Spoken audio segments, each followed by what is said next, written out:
Maraknya kasus bullying atau tindak penindasan yang terjadi di lingkungan pendidikan yang dilakukan oleh sejumlah remaja putri di bawah umur di Cilacap, Jawa Tengah menjadi.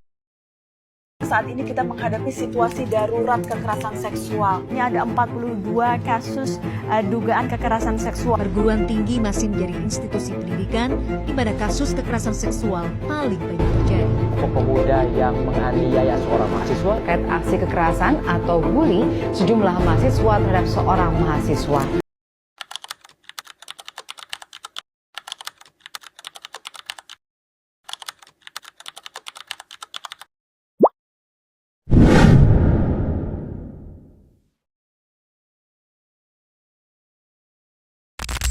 Perkenalkan, nama saya Yuda Putra, mahasiswa Universitas Muhammadiyah Sukabumi, program studi manajemen Indonesia, Fakultas Ekonomi.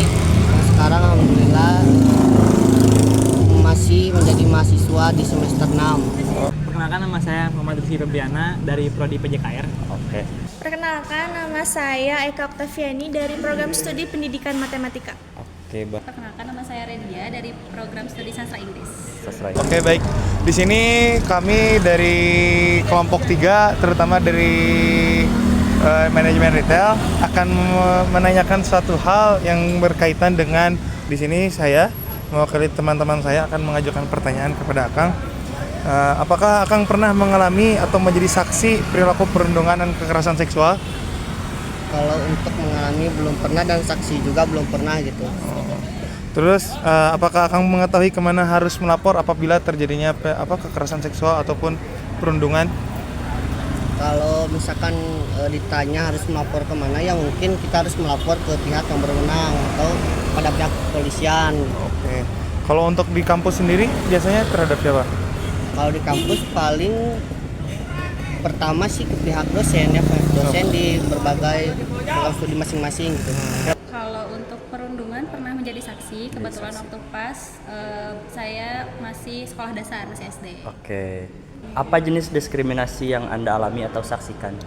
Waktu itu saya menyaksikan itu sebagai kekerasan, perbedaan warna kulit dan tingkat ekonomi.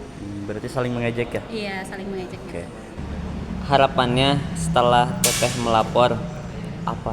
Semoga tidak ada kejadian tersebut terulang lagi. Terus semoga kayak pelaku-pelaku itu bahwa mereka tuh sadar bahwa mereka tuh nggak perlu harus melakukan hal seperti itu lagi. Oke. Kemana Anda memilih melapor untuk pertama kali gitu? Apakah ke pihak berwajib, ke Satgas Perlindungan, atau ke orang sekitar terdahulu? Ke orang sekitar Yang terlebih pertama dahulu. ke orang sekitar terlebih dahulu. Oke. Bagaimana perasaan Anda setelah kejadian tersebut gitu? Apakah berempati gitu, kasihan atau gimana? Ya, kalau berempati sih pasti karena Rasa kasihan, ingin membantu juga. ingin membantu, cuman ya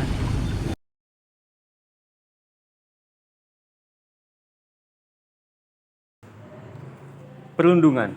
Perundungan adalah perilaku tercela yang dilakukan berulang kali oleh sekelompok orang terhadap individu yang dianggap kecil oleh kelompok tersebut.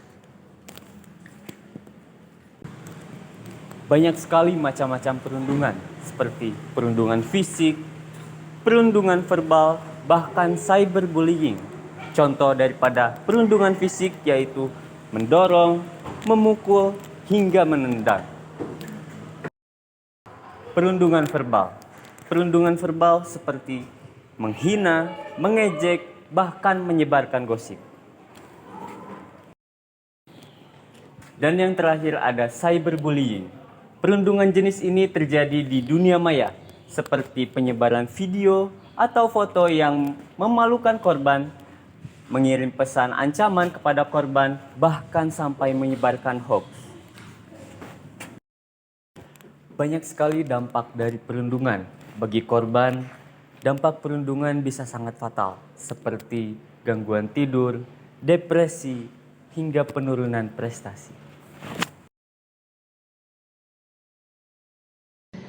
Mengenal kekerasan seksual. Kekerasan seksual adalah tindakan memaksa seseorang untuk melakukan atau menyaksikan aktivitas seksual tanpa persetujuan. Kekerasan seksual tidak hanya berbentuk pemerkosaan. Berikut bentuk-bentuk kekerasan seksual. Yang pertama ada kekerasan seksual verbal, yaitu berkomentar dan membuat lelucon yang berbau seksual. Yang kedua ada non-verbal, yaitu tatapan dan gestur tubuh yang tidak senonoh yang membuat korban tidak nyaman. Yang ketiga, ada fisik, yaitu sentuhan atau colekan yang membuat korban tidak nyaman. Dampak dari kekerasan seksual tersebut tidak hanya menyerang kepada fisik korban, tapi juga menyerang pada psikis korban dan sosial korban yang menjadi murung dan pendiam. Nah, di sini ada langkah-langkah pencegahan perundungan dan kekerasan seksual. Yang pertama adalah untuk diri sendiri. Contohnya, percaya diri, kembangkan empati, dan bangun kepercayaan diri. Dan yang terakhir, hati-hati di dunia maya. Yang kedua adalah untuk orang tua dan keluarga. Contohnya seperti ajarkan batasan tubuh, pantau penggunaan internet, dan yang terakhir, perhatikan perubahan perilaku anak. Langkah-langkah pencegahan yang harus dilakukan oleh sekolah dan lembaga pendidikan. Yang pertama adalah kebijakan yang adil. Yang kedua adalah edukasi yang berkesinambungan. Yang ketiga adalah pelatihan guru dan staf. Yang keempat adalah lingkungan yang aman. Yang kelima adalah pengawasan yang memadai. Kemudian, pencegahan ataupun langkah-langkah yang harus dilakukan oleh masyarakat. Yang pertama adalah kampanye kesadaran. Yang kedua, layanan dan dukungan. Dan yang ketiga adalah pendidikan inklusif. Kekerasan seksual adalah perbuatan yang tidak bisa kita toleransi lagi. Dengan adanya edukasi ini dapat membuat kesadaran bagi banyak orang dan dapat mendapatkan lingkungan yang aman dan damai.